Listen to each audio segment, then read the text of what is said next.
Right big breaking news చూసే ముందు big update ఒకసారి చూద్దాం. హైదరాబాద్ మొత్తంలో ఉన్నటువంటి బెస్ట్ ప్రాపర్టీస్ అన్నిటిని ఒకే వేదిక పైకి తీసుకువస్తుంది సుమన్ టీవీ.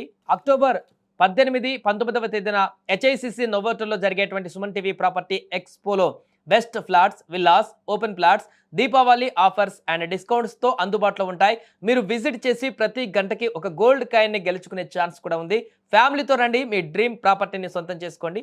రైట్, ఇక బ్రేకింగ్ న్యూస్లోకి వెళ్తే టీమిండియా యువ సంచలనం యశస్వి జైస్వాల్ తన అద్భుతమైనటువంటి బ్యాటింగ్తో ప్రపంచవ్యాప్తంగా కూడా ఇప్పుడు ప్రశంసలు అందుకుంటున్నాడు. వెస్టిండీస్తో జరుగుతున్నటువంటి రెండవ టెస్ట్లో 175 పరుగుల భారీ ఇన్నింగ్స్ ఆడి అందరి దృష్టిని ఆకర్షించారు. అయితే అతని విధ్వంసకరటువంటి బ్యాటింగ్ చూసి ప్రత్యర్థి జట్టు దిగ్గజం బ్రియన్ లారా ముగ్ధుడైపోయాడు. మ్యాచ్ అనంతరం జైస్వాల్ను కలిసి అభినందించడమే కాకుండా సరదాగా ఒక స్పెషల్ రిక్వెస్ట్ కూడా చేశాడు. బాబు, మా బౌలర్లను అంత దారుణంగా కొట్టొద్దు అంటూ లారా చేస్తున్న ఈ వ్యాఖ్యలు ఇప్పుడు సోషల్ మీడియాలో వైరల్ అయ్యాయి. వెస్టిండీస్తో జరిగినటువంటి రెండవ టెస్టు మ్యాచ్లో రెండవ రోజు ఆట ముగిసిన తర్వాత ఢిల్లీలోని అరుణ్ జైట్లీ స్టేడియంలో ఈ యొక్క సరదా సన్నివేశం చోటు చేసుకుంది. వెస్టిండీస్ క్రికెట్ దిగ్గజం బ్రియన్ లారా నేరుగా యశస్వి జైస్వాల్ వద్దకు వచ్చి అతని అద్భుతమైనటువంటి ఇన్నింగ్స్ను ప్రశంసించారు, మెచ్చుకున్నారు. జైస్వాల్ను ఆప్యాయంగా కౌగిలించుకొని అభినందించాడు. ఆ తర్వాత నవ్వుతూ మా బౌలర్లను ఇంత దారుణంగా కొట్టొద్దు అని సరదాగా విజ్ఞప్తి చేశాడు.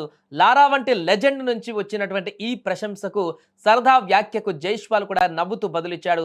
ఈ అందమైనటువంటి క్షణాలకు సంబంధించిన వీడియోను బీసీసీఐ తన అధికారిక ఇన్స్టాగ్రామ్ ఖాతాలో పంచుకోవడంతో అది క్షణాలలో వైరల్గా మారింది. ఇక ఈ మ్యాచ్లో యశస్వి జైస్వాల్ ఆడిన తీరుకు వెస్టిండీస్ బౌలర్లు పూర్తిగా నిస్సహాయంగా కనిపించారు.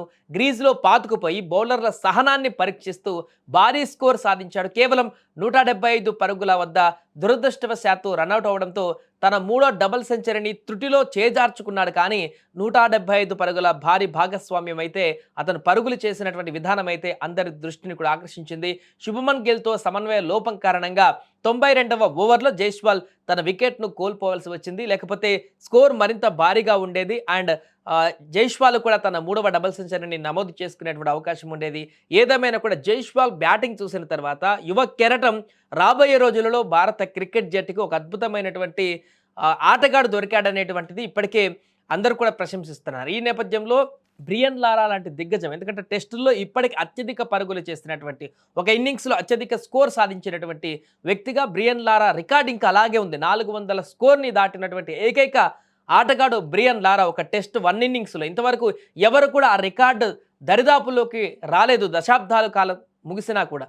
అలాంటి దిగ్గజ ఆటగాడు బ్రియన్ లారా నేరుగా ఒక యువ కెరటం యశస్వి జైస్వాల్ దగ్గరకు వచ్చి ఈ విధంగా వ్యాఖ్యానించడం అనేది అతన్ని మిగతా క్రికెటర్లందరూ కూడా అభినందించాల్సిన విషయం. అదేవిధంగా యశస్వి యొక్క బ్యాటింగ్ పర్ఫార్మెన్స్, అతని యొక్క ఆట తీరును మరింత ఉన్నతికి తీసుకువెళ్ళడానికి ఉపయోగపడేటువంటి ఒక అద్భుత ప్రశంసగా కూడా చాలామంది క్రికెట్ దిగ్గజాలు భావిస్తున్నాయి.